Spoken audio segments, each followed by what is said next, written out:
Live from the internet, it's the Narrative After Show. Bringing you the entire week in review. Now, please welcome tonight's guests and your host, Zev Shalal.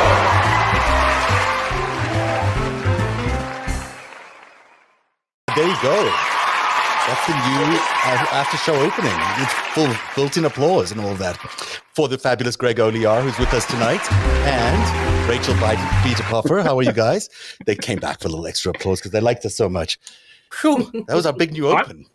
What did you think? I'm just processing that, Zev. It's going to take me a while. We might have to play it again. I needed that kind of mellow vibe, a little jazzy, a little happy, throwback to the old days, you know, when we just kind of thought we were going up Shit's River slowly, and now we're rushing over the falls. Right? You needed a change of pace, I It's thought. Niagara in a barrel, yeah.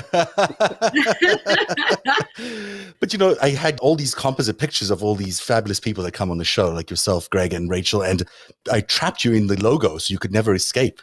So now when you watch it next time, make sure you realize that it's like a kryptonite thing. It's like you're trapped. I was going to say, I feel like I am General Zod, and that's it. You know, It was actually a throwback not to Superman, but a throwback to Spider-Man. But I just, you know, maybe it didn't quite translate. But I'm happy that it's out there. And thank you, Matthew Fossa, for doing another incredible job at firstly voicing that, but also writing that and performing that, which is amazing. So multi-talented. There's nothing he can't do. Nothing he can't do. Truly nothing he can't do. It's so good to see you, Greg. It's been so long. So I'm just going to let you start because I haven't caught up with you for a long time. So what's going on, buddy?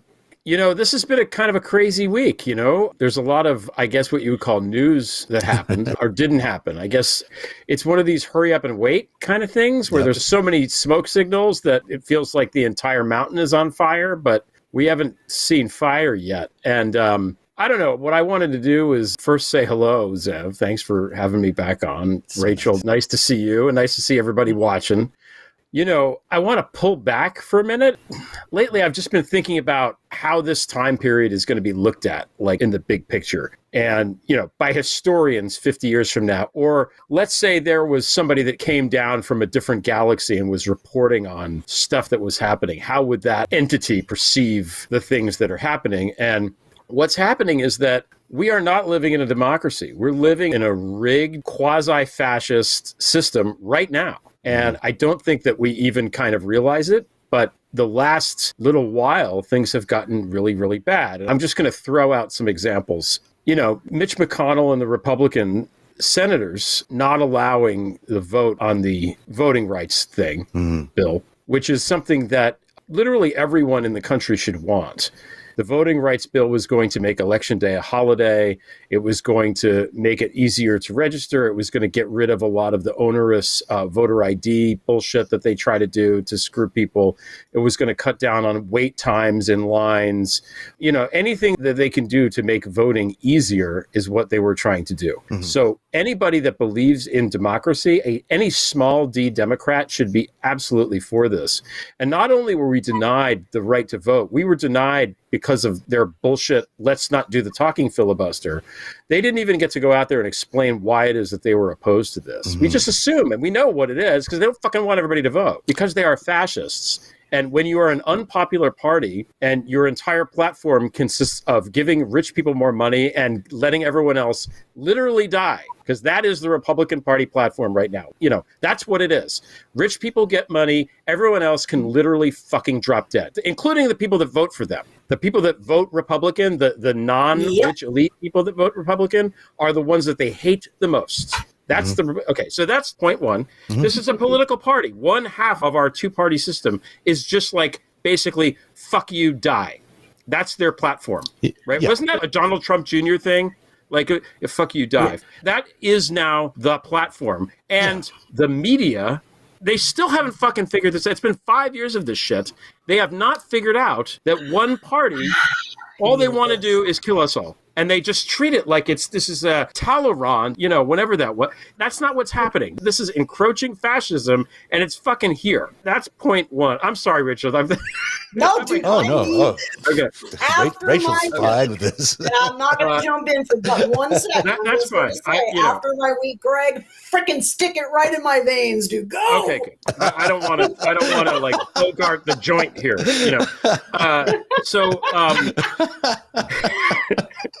Okay. Shout out. Let's get going. Let me take a sip of my libation before I continue. Yeah, shit, I need a week off, dude. Yeah. So that's the first thing. Okay, we have an entire political party in the Senate basically saying we're not even going to dignify our position that makes no sense, that literally most people in the country don't want, with even an explainer. We're going to clap and applaud about it. And the press is just going to they're just not going to do anything about it. They're not going to call it out. They're not going to say how crazy it is that one half of the political system basically wants to end democracy, which is what they basically are trying to do. That's point one. Point two. Can't argue with it. Can't argue with that. Yeah. This Ginny Lamp Thomas woman who is batshit insane and evil. Okay. She's pro-insurrection. That's her thing. And I'm going to say right now, she wears the pants in that family. Okay. Clarence Thomas doesn't even know how to get to work without her help. That seems pretty clear. So the fact that that woman is in charge of that guy on the Supreme Court and he's going to now be an arbiter in any of these cases is insane. And anybody looking at this, my mythical person from planet Krypton, Zev, to continue the Superman 2 theme. Yes. Zev Shalev, by the way, sounds like somebody from Krypton. It does? I do. I'm actually from there. Right? It's a Krypton. It's a Krypton name. Yeah, maybe you are. I don't know. You can leap small Superman, buildings really. in a single bound. So that's insane. The fact that the Supreme Court can just be completely, captured by these fucking right-wing people.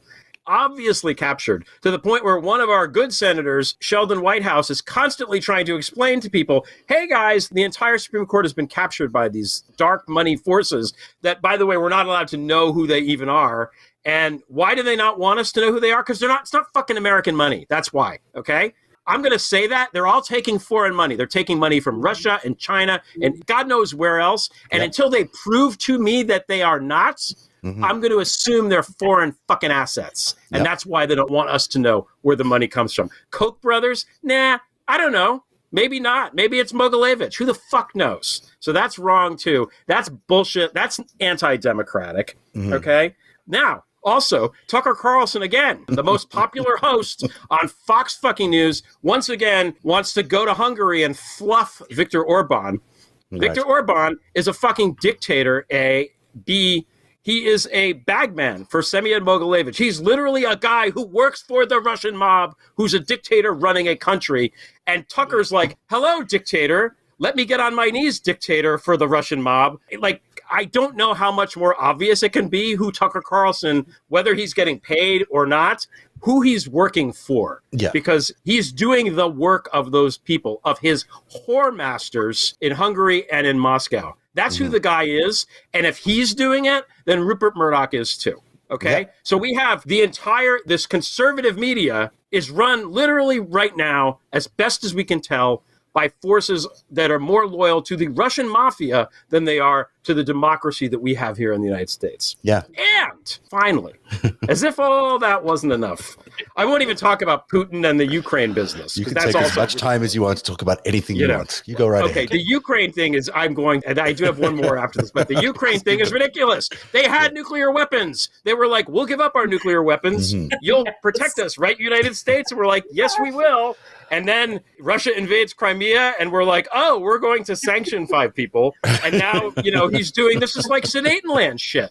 You can't invade a sovereign nation. You can't fucking do it. And we're just like, well, Tucker Carlson is on TV saying, well, they speak Russian in that area of the fuck you, Tucker Carlson.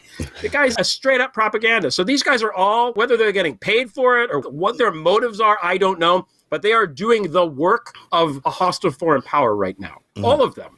Okay?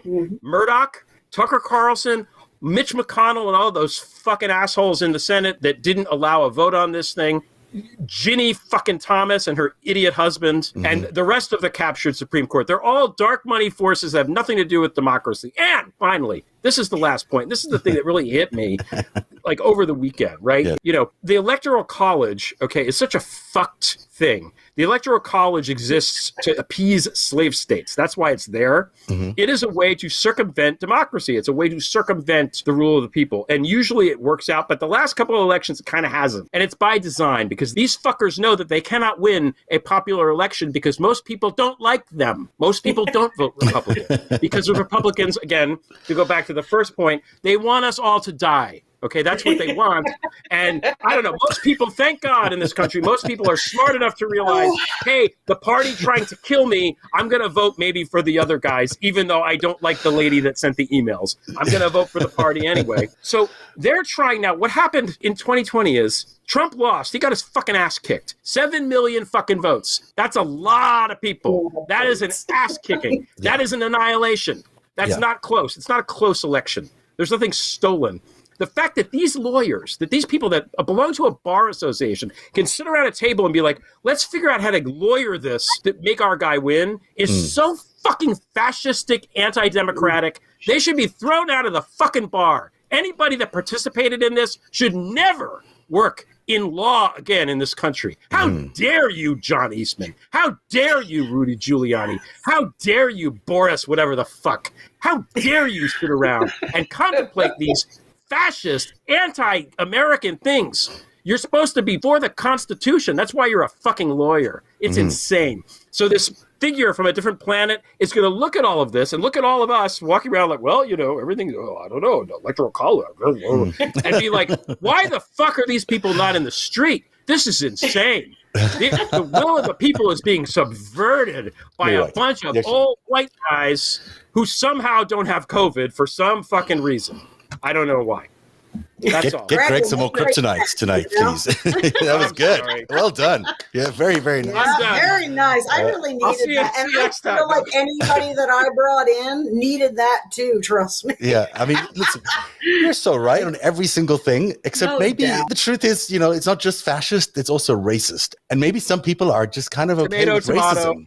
Yeah, no, the same thing. But so maybe some people are secretly not so opposed to more white power for a little bit longer. I mean, that's the only rationale that I can think to even justify this guy who's coming down from outer space. That's maybe the understanding he would get.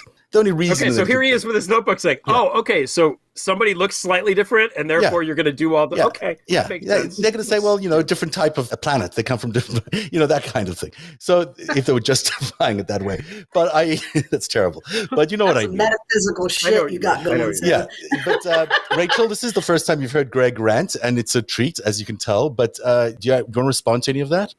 Yeah, you know, it never just occurred to me to just get on and do like old man yells at cloud and do it well. Oh yeah, no, we're into that. I really fucking needed it, man. I tell you, because like I do what you do, but like all week and for serious, right? I'm like, please, somebody listen to me. Like, we're on fire. The whole fucking thing's on fire, and there's nobody in charge. We have no war room because we have no cabinet, no general, no strategy. No one's in charge, and like, help.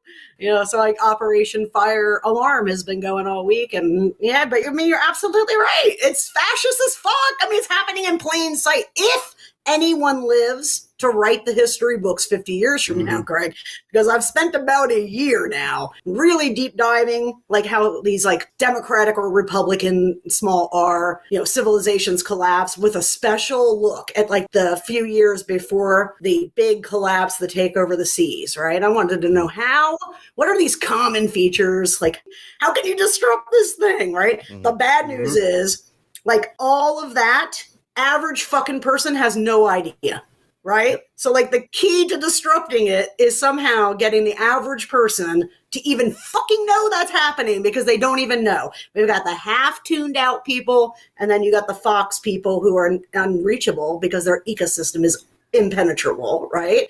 So we've got a 5-alarm fire, 291 days. And our biggest hurdle is just getting our side of the coalition to be as terrified as their side, because believe it or not, they think they're the good guys. They think we're the democracy destroyers They think we stole an election. It's all bullshit.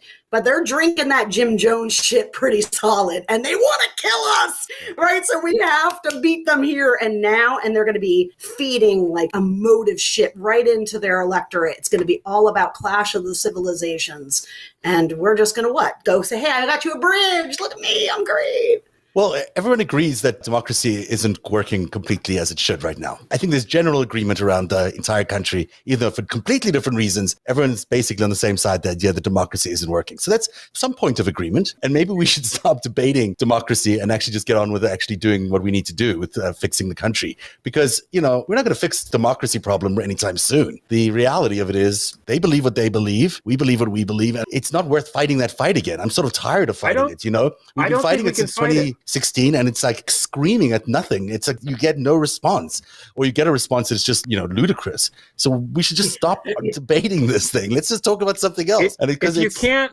to your point, if you can't burst, if a pandemic can't burst the bubble, and people dying can't burst the bubble, I don't think anything can. What can? They hate cataclysmic event. That's what we're trying to head off. A cataclysmic event.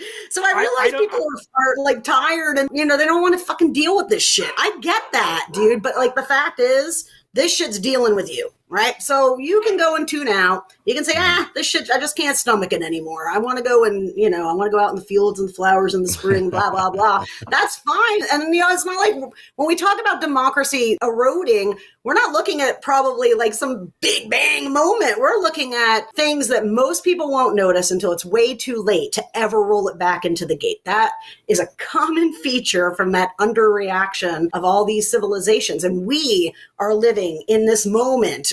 We've got to think about how can we be living in a reality where a big chunk of the citizenry, with all of the things that Greg described, actually being factual, real things that are happening, not Glenn Beck weird shit. Those are things that are happening. We can all see that, right? And no one's panicking. When we were up in arms like 5 years ago about fucking emails on a private server, that doesn't seem right? No, there's something wrong. Absolutely right. There's something wrong. Yeah, there's something wrong in the system. What you're talking about is really the means of, there's two things. Firstly, Republicans enjoy liberals getting a rise out of them. They actually, the more Democrats get upset with the Republicans, the more they seem to enjoy themselves. And so we have to fix that little problem because, if it's just giving them joy, they're just going to keep doing it. We need to find a way to undercut that. And I don't know what that is. Maybe it is arresting all their leaders. Maybe it's, getting Tucker Carlson off the air. Maybe it's knocking Fox News off the air. All these things are contributing to an ecosystem that is making them feel good about what's going on. So, maybe undercutting that is the priority versus getting so angry and mad at them that they're not thinking straight, even though they're not. But the piece that I'm really interested in is, do we have the muscle or the intention to actually fight the fight that we need to do? Like, can we actually get rid of Fox News off the air? We did OAN of direct TV. That's one little small victory. Can we take all these means of propaganda that are being inflicted on Americans right now and on brainwashing Americans? Do we have the means and the muscle and the intention? And do we, as Democrats, have a feel that we can actually pull it off? Is there enough feeling around that? Is there enough anger or upset with the Republican Party? Or is the Democrat side just as beaten as ever and just not going to give up? No, I think that there is. I had Ruth Ben-Ghiat, who, is an expert studying dictators and wrote the book on that. And she said, remember, at the end, I asked her to tell me something hopeful so I didn't go, throw myself off a bridge. And she said, look, we're not that far removed from the Black Lives Matter protests, which is the largest protests in terms of the amount of people that participated ever in the history of time. And that energy is still there. And, it's a question of how and what it's going to take to mobilize it or to activate it, because that kind of thing is very, very hard to predict. You don't know when things like that happen. Certainly indictments, I think, would be really helpful. That would be great. But, part of it is the damn media. Like, you have these people hate Joe Biden. They hate him. They're like, fuck Joe Biden, or let's go Brandon, if they want to be haha about it, right? And it's like, the guy came in and he made it his priority to try to save you from dying, and then he gave you money. What the fuck is he supposed to do? Like, I don't understand. Why do you hate him? And the answer is because they're not getting that information. So I don't know how to, I think the first thing to do is to take those those people need to be brought to justice. Tucker Carlson should not be on the air. I don't understand how you can be on the air propagating like hateful propaganda that's literally coming out of enemy states and also, spreading disinformation about the vaccines and stuff, and continue to, that's not protected by free speech. That's I don't think you can do that in Canada. And believe it or not, even though they regulate speech a little bit, regulate guns a little bit, things like that, they still have a lot of freedom, right? And they're not killing get away each with other all it. Yeah. right? Yeah. So, but I don't think Tucker Carlson could get a broadcaster license and operate at Fox. That entity could operate in one of the other democracies. And that's because, lucky for them, they have a different system design. And this caught us first. And it is rooted in race. It's rooted in the end of white dominance, especially white male dominance. Yeah. Think about it. All of the Western European expansion period, it's been, white men in control, and that was never shaken until the 1950s. And then you have feminism rolled right into that, and then the gay rights movement rolled right into that, and then you have the Immigration and Naturalization Act of 65, which opened up immigration for the first time to brown countries, right? And you can see, like, when you were saying, Zev, like, why do they feel so, they actually, like, are pressured. And it is, I'm never excusing anyone's behavior, but one thing to keep in mind about conservative voters, Republican voters, these Fox people, the extended family that you are trying to keep from dying, like, they're victims of a targeted, coordinated, multi-billion-dollar propaganda psychopoly. Okay? Absolutely. It's not like people like to talk about our politics becoming divisive or it got so toxic. That's not what happened at all. It was intentionally made so by this system of all this money that we've talked about. And that's why there's such a difference between for the first time ever, now though, we're double dipping into Russia, right? I mean, that's the new element. So we're really compromising American security, American foreign policy, our alliances with NATO. It's a mess. It's such two important points there. Firstly, the one about Russia is so critical because, the same dude that we're about to go to war against, the same dude that everyone says, joining NATO and protecting the world from, is the same dude who gave us the Republican Party as we know it today. It's the same dude that gave us Donald Trump that half the country wants to re-elect. I don't think they see that. I wonder if they do. Do you think they see that? Do you think that is apparent to everybody? When they're all saying there is no logic. There's no logical consistency with any of their positions. They just do what they're fucking told. Like you said, most of them are victims of military grade psyop, and their brains are broken. They're effectively zombies. They're Fox News zombies. And Tucker Carlson could come on and say, this thing to cure COVID, and then the next day say, no, that thing's poison, and they won't be able to understand or think critically to be able to get out of it. A lot of them, which is the purpose. Yeah. Of the thing. There's of course exceptions to every rule, right? I mean, this is a huge problem. And once somebody has kind of invested themselves emotionally like that, you get these psychological biases. So as he just said, doesn't matter what you present them. You could do almost anything except for a personal, their spouse dying in the ICU. Anything else is not going to break that information bubble because they just can't trust information from anyone but an influencer. And so, all these people dying without vaccine, it's because these Republican influencers, if they were out there in full force saying, get the vaccine, it will save your life, this is a deadly thing, right? It would have a massive impact on behavior. And that's, it's a complex problem, but you're right, it is a problem. If you can't, you have to find a way to get that audience some kind of exposure though, and also work around these biases I just described. And I'd go into more detail, but damn it, if people want to know about that, then they got to hire me and my strategic plan. They do. The other thing you mentioned was about money. And, you mentioned power, but really it's about money. Most of these people are really pulling the strings of this whole movement are, they're just in it for the cash. They really aren't. They don't care about whether it's racist or not, or whatever the policies are being implemented. Maybe they do, but it's not their core beliefs. What they really want is to be greedy and get as much resources as they possibly can so they can rule the rest of us. I mean, that is basically the desire of this movement, of this global autocracy movement. Its ideologies are kind of very thin at the end of the day. They're just using racism as a way to get people to fight with each other, I guess, to separate us, to divide us. I mean, it's always been that. That's always the strategy. True. So because we all, it's the only way they can do it. Very few of them. And if everyone wakes up and realizes that they're just stealing our fucking money, we're going to band together and go get the money. Right. And it's not going to be nice for them. So we should expose that. That's just, Yeah, so they have to create these cults about how, oh, it's Elon Musk is so smart, he's so brilliant. Oh, Mark Zuckerberg is, we're supposed to believe in this like cult of personality about some of these assholes. So speaking about who going can't and getting function in society, Mark Zuckerberg has to make his thing that looks like it was designed by a fifth grader in 1985. I don't want a part of that. I'm not going in there. It's stupid, man. Yeah. Speaking of taking their money, because that would be a nice thing to do. These guys actually had the worst week ever this week, in my opinion. And, and I guess it goes mostly worse for Ivanka Trump, who really had the worst week ever.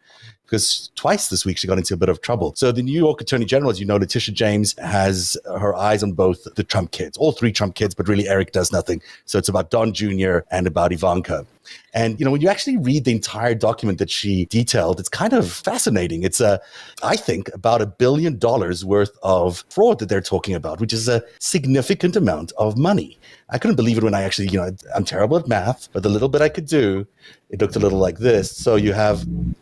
these are just 4 properties that they basically fudged the numbers on. So the Trump Towers, Park Avenue was overvalued by $245 million. The Aberdeen Golf Course overvalued by $300 million. The Seven Springs Golf Course overvalued by $200 million. The triplex that Trump lived in the Trump Tower overvalued by $200 million. And then there's a lot more. And it adds up to about $1 billion scheme, which is a stunning amount of money to be lying about because it's, frankly, if you ask me, it looks a lot like a money laundering scheme because the way it works, as she details in her very, very good press release, which is just a press release, it's not even an indictment. But basically, you had Don Jr. certifying statements and using inflated figures to certify the statements. So that all these properties that have these inflated values, he's signing off on those. He's got all these people agreeing that that's what they're worth and assessing that that's their value. And then he signs off on that value. Then in comes Ivanka Trump, of all people, and she is the primary conduit to Deutsche Bank. And we have been trying to figure out for the longest time, what exactly is Deutsche Bank's problem? Why do they keep giving the Trump family, I love your dog, why do they keep giving the Trump family all this money? And your dog wants to know, what's his name again?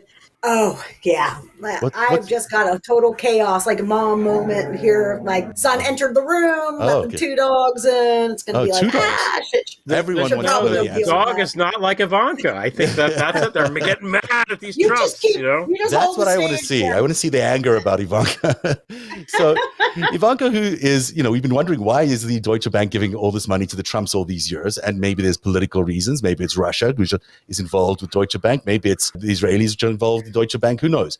Ivanka did all this negotiation. So she's the one who had the primary contact with Deutsche Bank, meaning she was signing off on all the loans that they were asking. So they have these overinflated figures, and then they're going to these banks and they're saying, look at how great we're doing. Can we please loan money against all of this so then we can go do more stuff like, maybe buy new properties. But really what they were doing was paying their expenses and paying off their loans from the same companies.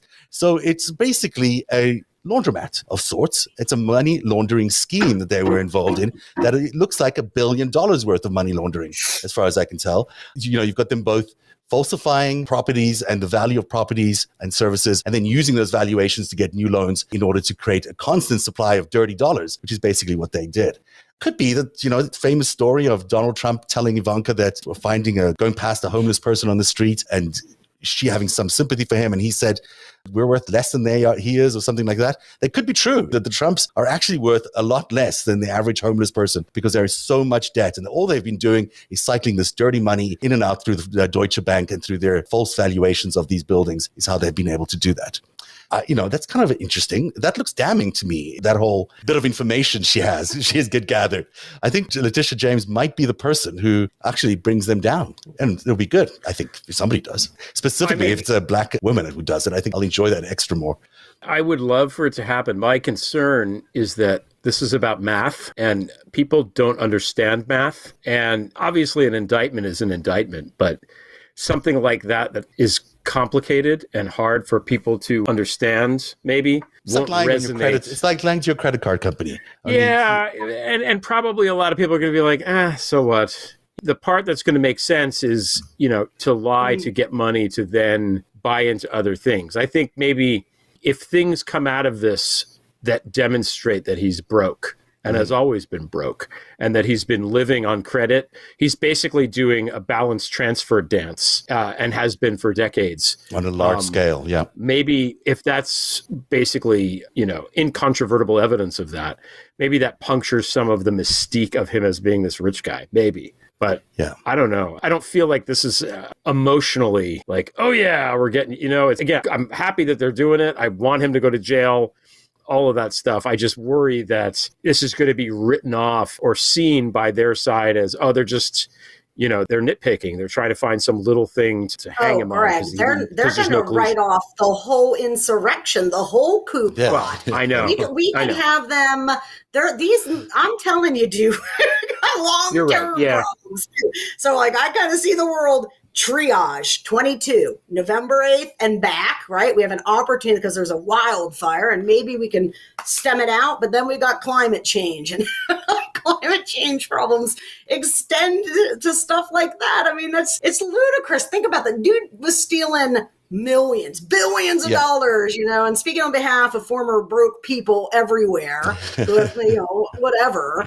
It's like, dude, I haven't even replaced my tags on my car yet. They've been expired for like 3 months because I'm like, if I get pulled over, I'll be like, dude, Ivanka Trump and Jared Kushner and these motherfuckers are committing crimes like in broad daylight. Arrest me. I'd love to turn this into a news story, I'm just not gonna, I don't care anymore. We're not gonna get shocked by anything anymore. We're so numb because we've been through this. There's nightmare. No white collar law. What are you talking about? You can fucking embezzle over and over $1 billion.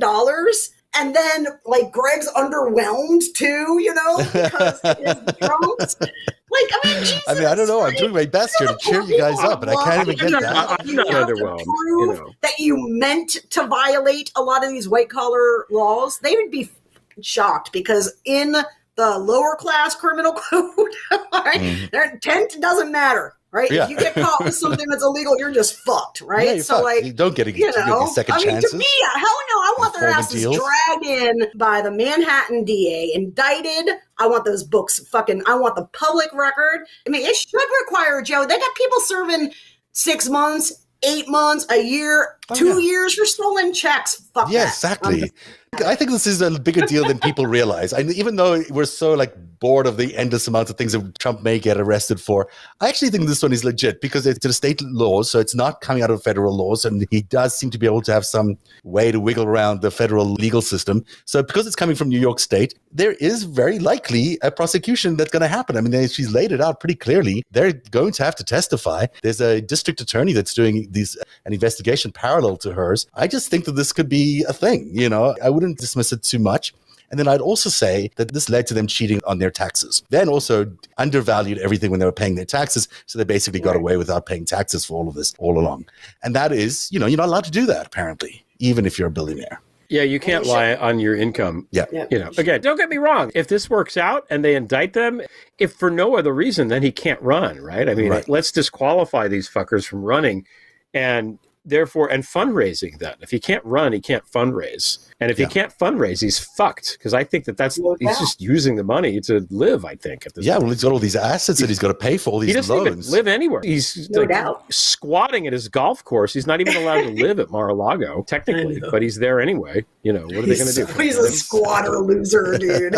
I can't wait to see it all exposed, too. It's going to be great, Oh, my gosh. It frustrates the hell out of me that, this con dude, because con man's rolling around NYC for 30 years, obviously a criminal guy. And it just sucks that, the white collar system is so blind to that he was allowed to fester like cancer and then come infect the whole fucking country. Right? I think the entire country is convinced that it's okay to be a criminal, or maybe it's good to be doing crime. I don't know. You kind of get that feeling. I don't know. Maybe it's just me, but I get why, because you do it and it's easy and you make millions of dollars and there's no consequences. Yeah, that's probably why. It's probably why. Great. You want to get rich? You want to get famous? Crime. Care about any of this shit? All you got to do is make them about Democrats, and then all of this shit would be the biggest deal ever. Right, it's true. It's all partisanship, even for those independents who are latent partisans, most of them. It's just about party. Which is an interesting point, because let's talk about pivoting. So the Biden administration, I guess they tried to do a pivot this week. I don't know what that was. It's, I don't think they've got a bad story to tell. I think their story is amazing. I've said it the other day. I think they've done an incredible job. I think Joe Biden is a miracle president that this country is desperately needed. But it's not resonating as well in the masses out there, or with the masses. So Rachel, what's going on? You're the expert on messaging here. Tell us did this work for them? Are they onto something? Is it going to work? What should they do better?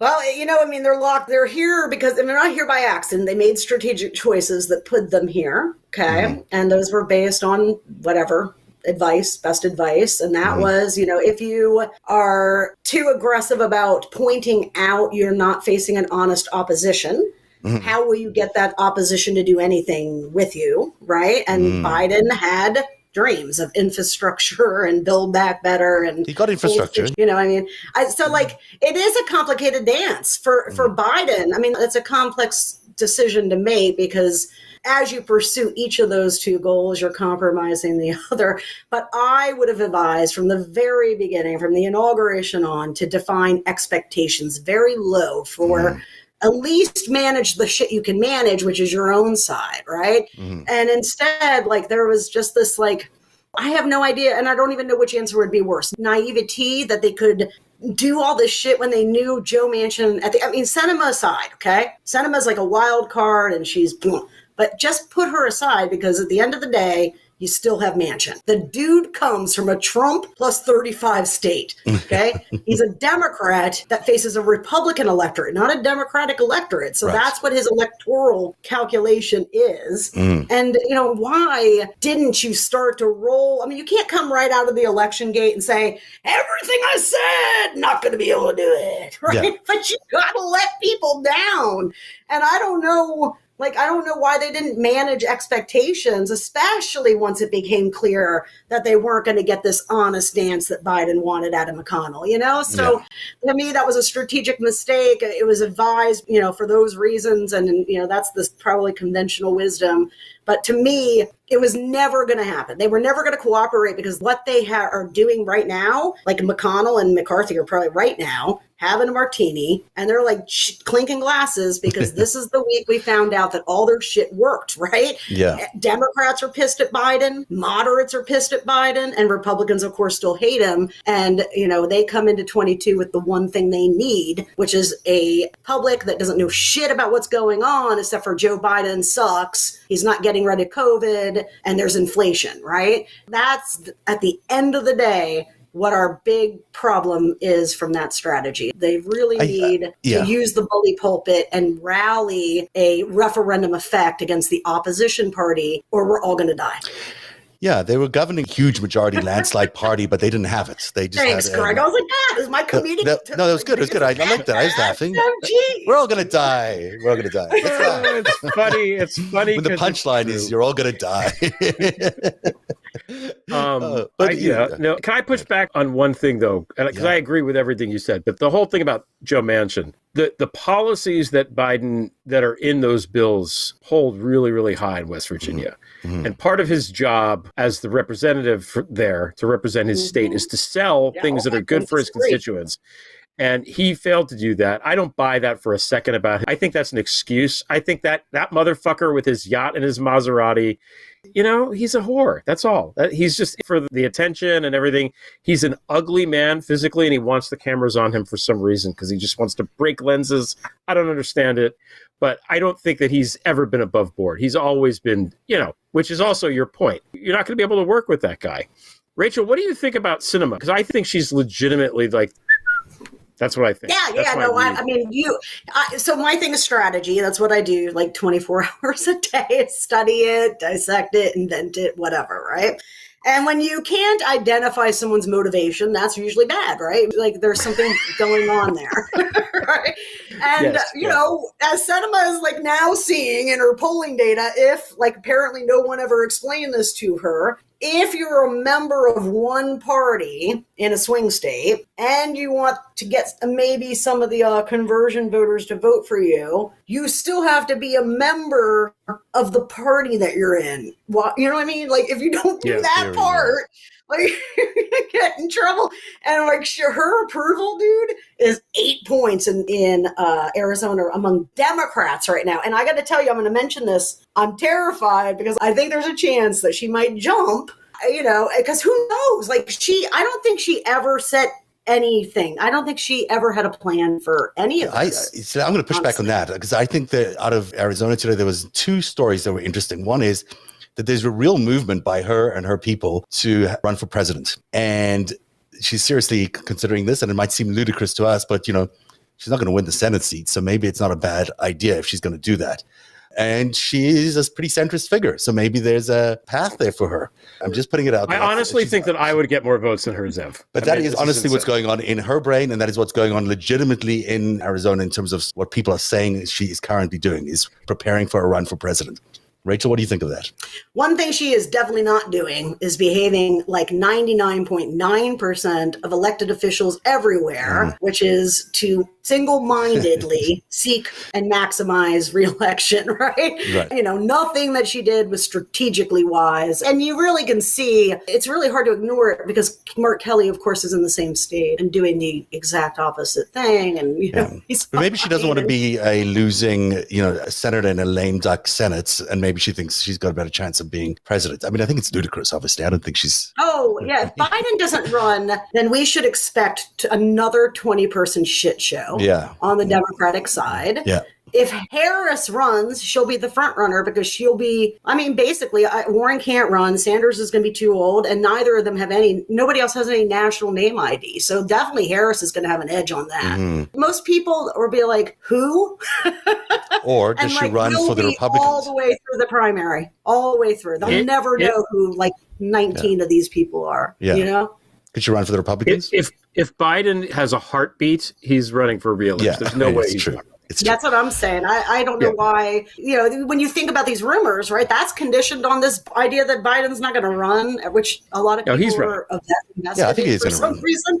I don't know why people would think that. Like, who would not run for president a second time, dude? If you spent your whole life trying to get there, if you're physically capable, and he is, 1,000% fully functional physically. At that point, then he can retire. He can serve another year and then hand the keys to Kamala and then single-handedly have created the first woman president, which I think is something he would do. I think he would want that. And then she can run as an incumbent, Interesting. Don't spread it. I don't want the Republicans to get wind of it. It's just Friday nights. No one listens to us. So the bunch of things that people are saying online, someone said something really interesting here that Sidney Powell is cooperating, says Matt Fossa again. But that's interesting. I'm having trouble with my comments here, so I may not be able to take them to air. But that's what I haven't heard that from anywhere else, but I'll take your word for it, Matt. And does it matter if Sidney Powell is cooperating? I hope so. Maybe to set up Trump. I mean, if they're trying to find Trump, and is she cooperating with the committee or not with the feds? Presumably the committee. That'd be interesting. She's cooperating with 3 of the voices in her head. Just which Sidney Powell? Yes. Well, we all know she's cooperating with Putin, right? With everybody. And Chavez. Zev et al., do you see any sign that the Democratic messaging is getting tougher or headed in that direction that you discussed in a previous episode? I don't know what that necessarily means, but it's getting tougher or headed in that direction. Democrats getting tougher. Are they being tougher in the way that I think a little bit tougher? So. Biden is made for this moment, says one person. There's Stacey saying that. And they're trying to Hillary him, says Jennifer Griffin, which is interesting. And one more here. I think Biden is the Jimmy Carter of the century. And Jimmy Carter was the best president since JFK. Well, that's good. That's a good turn you made there. Yeah, he's Jimmy. Thank you for clarifying. Thank you for clarifying. Upstate, very important. No, because usually when you say it's the Jimmy Carter of the century, that's a dig. Exactly. And I was going to turn it into a counterattack. So save me the time. No, not Carter. Decent president. But here's one thing I want to jump in though on that. They are going to Carter his ass, right? It's going to be inflation and, hey, white people, they want to make your kid feel guilty about being white, right? And we've got to get tough, and we've got to get tough fast because otherwise we're going to lose against that message. All right, go on. Yeah, let me see what else I got here. Sorry, to kind of catch up with everyone here. There's so many messages. You're onto something with a more groundswell. Would be willing to chat more about it. Okay, how to build strategies. But we got that right from Matt earlier on. Threatened to cancel our cable subscriptions was Matt's idea. Yeah, that's basically it. A couple more, because there's so many messages with getting to them. So Upstate Farmer says, the real interaction here is satisfying my need for personal interaction. So thank you, everybody. That's nice. Supposedly, Andrea says, and I don't know if this is true either, and do we care? Trump Jr. and Kimberly are engaged, which is interesting. I wonder if that's true. I wonder why. Maybe because they don't want her. Listen, they need to be because they need to have immunity not to testify. That's what I was thinking. Each other. That's what it is. You don't get to testify. I'm sure that's what it is. Probably. I fucking guarantee you that's what it is, right? It's gotta be that. Oh shit, we better get married. How the heck was she married also to Gavin Newsom? It makes no sense to me. It's very strange. What? She was married to Gavin Newsom way back when. Which I don't know if that tells you more about her or Gavin Newsom or Donald Trump Jr. I don't know. It's very, very strange. She has she went to the dark side. Man, that's a Clockwork Orange and shit, dude. She is. We are living in the simulation, Rachel. That's what it is. You know? She's obviously very interested in being the first lady. I think that's the thing about her, which would make you not want to marry her. To do a line of cocaine in Don Jr.'s path. Oh no, okay. She wasn't first, Greg. Come on. She's not the first. The first lady, maybe, but still. Sure, it was Melania or somebody. You know. Well, who else? You know, Mrs. Bush was always a little bit spacey when you talk to her. I was used to find. Was it Laura Bush, right? First time I met her, she's pretty out there. She was on some pills or something. She was not totally present, but I mean, maybe she was having a bad day. Maybe she had a headache or something. So it probably has happened that previous first ladies have indulged in things they shouldn't have in the White House. All right. What else we got? You guys got anything else? Dude, I'd have to fucking cook my brain to be able to be married to Donald Trump. Yeah. You know? Yeah. Yes. Donald Trump Jr. in particular.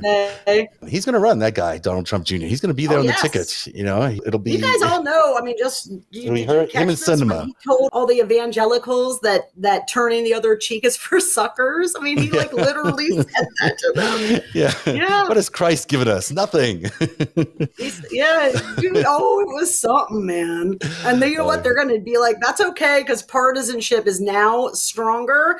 Ask Mitt Romney. He's learning this shit over in the Mormon church because the Mormon church wanted to vaccinate people and not let them die because that's the moral thing to do. But the Utah Republican politics, which crosses over there, check out Utah. Okay, I hear you. So before we go, I want to hear everything about Prevail, and you have to explain the tennis to me as well, Greg. But let's start about your incredible podcast, Prevail, and everyone who is not yet subscribed to Prevail needs to subscribe to it or follow it wherever you are. What was on today? I haven't had a chance. So. I've got Gal Suburban. She was on your show. I think I recorded my interview with her before she was on your show. It's true, you did. But yours, broadcast first. So, Well, ours was also news related. We've been working on this investigation for a while, so it was not intentionally trying to scoop you, of course, because it's impossible. I'm just teasing. She's great anyway, and she should be on the shows because she knows really a lot of stuff. And we just went through a deep dive about all things Matt Gaetz and the Florida swamp creatures because the stuff that's going on in Florida is just with this Joel Greenberg thing is just insane. I mean, the strands that coalesce. I mean, it's got everything. It's like the Stefan sketch on SNL. Florida's got everything. It's got crypto, named after like Whole Foods, and it's got legalized marijuana and Roger Stone and Venmo for ass. And oil spills and Rosneft. It's crazy. It's an incredible story. Is he going to go to jail? And a whole bunch of dead DeSantis constituents.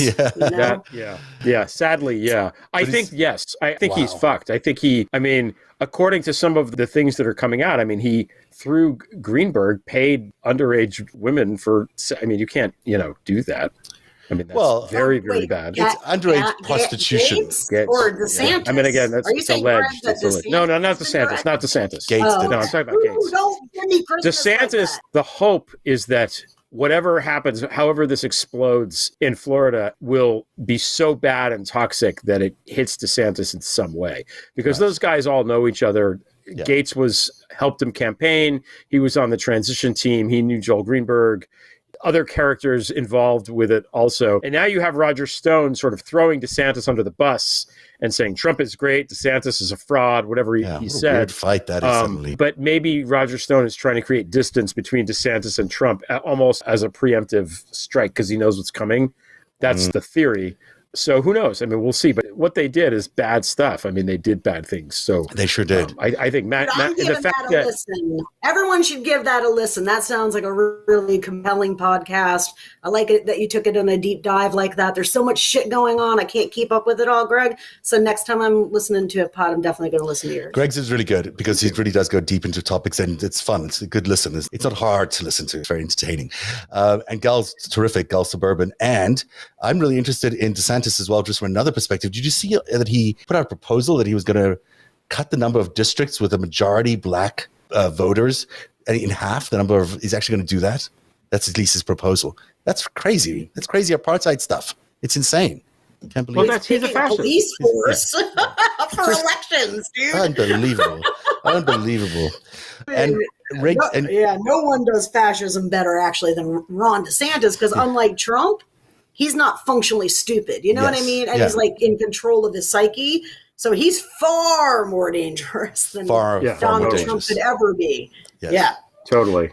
Greg, people can subscribe on any of the podcast services, but also they can go to your Prevail site, which is...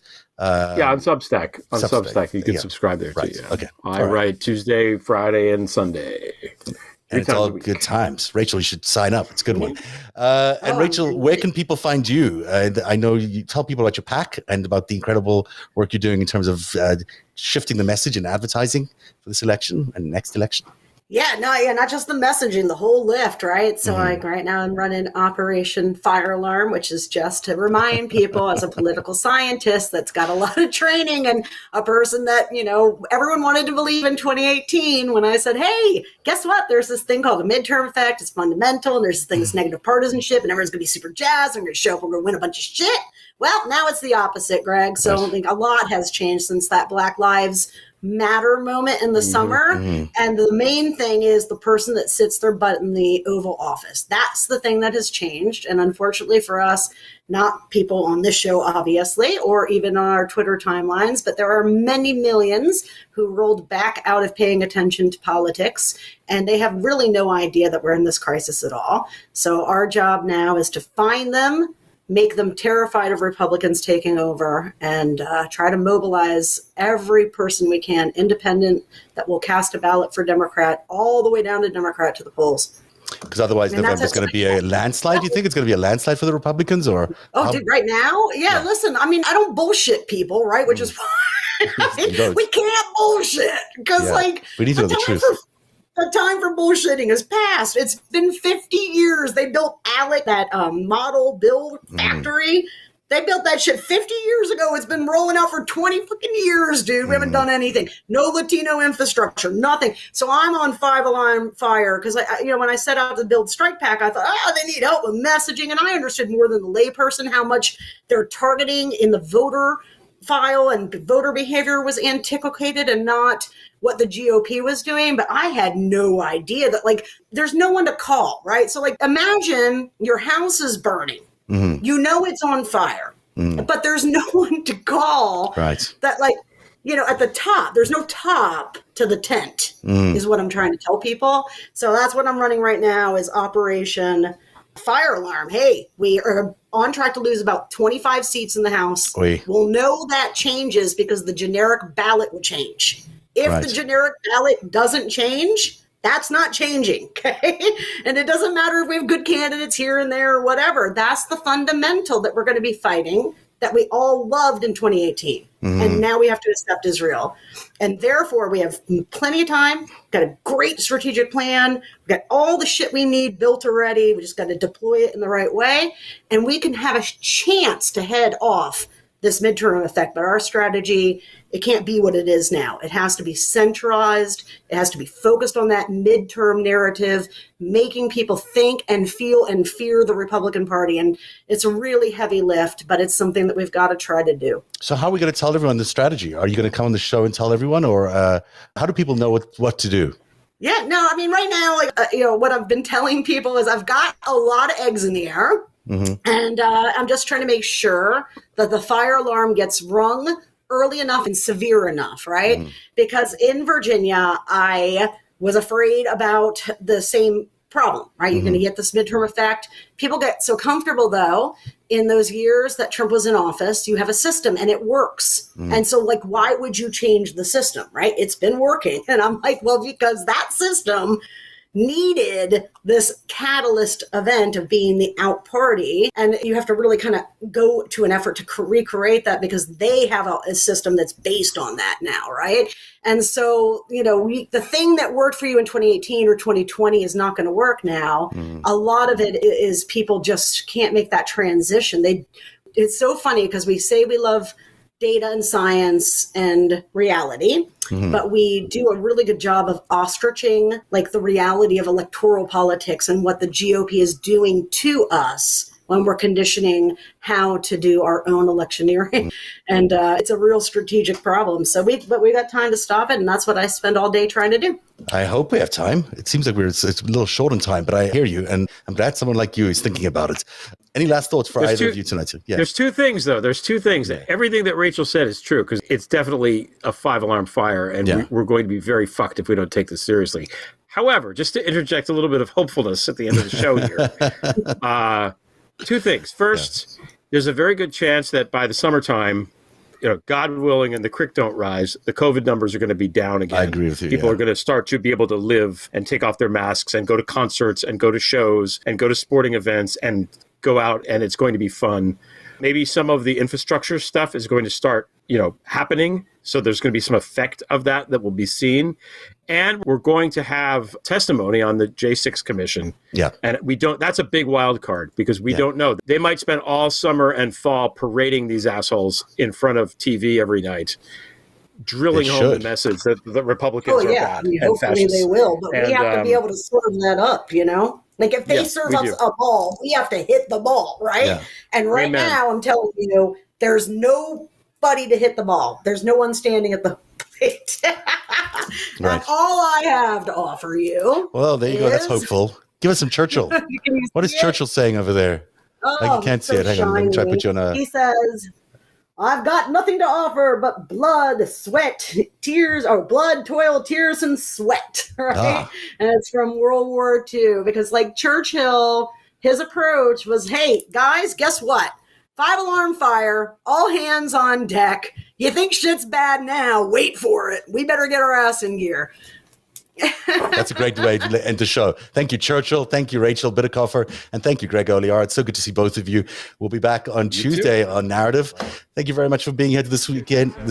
And have a great weekend, everybody. Narrative is made possible by viewers like you. You too can support our independent journalism by going to www.patreon.com/narrative.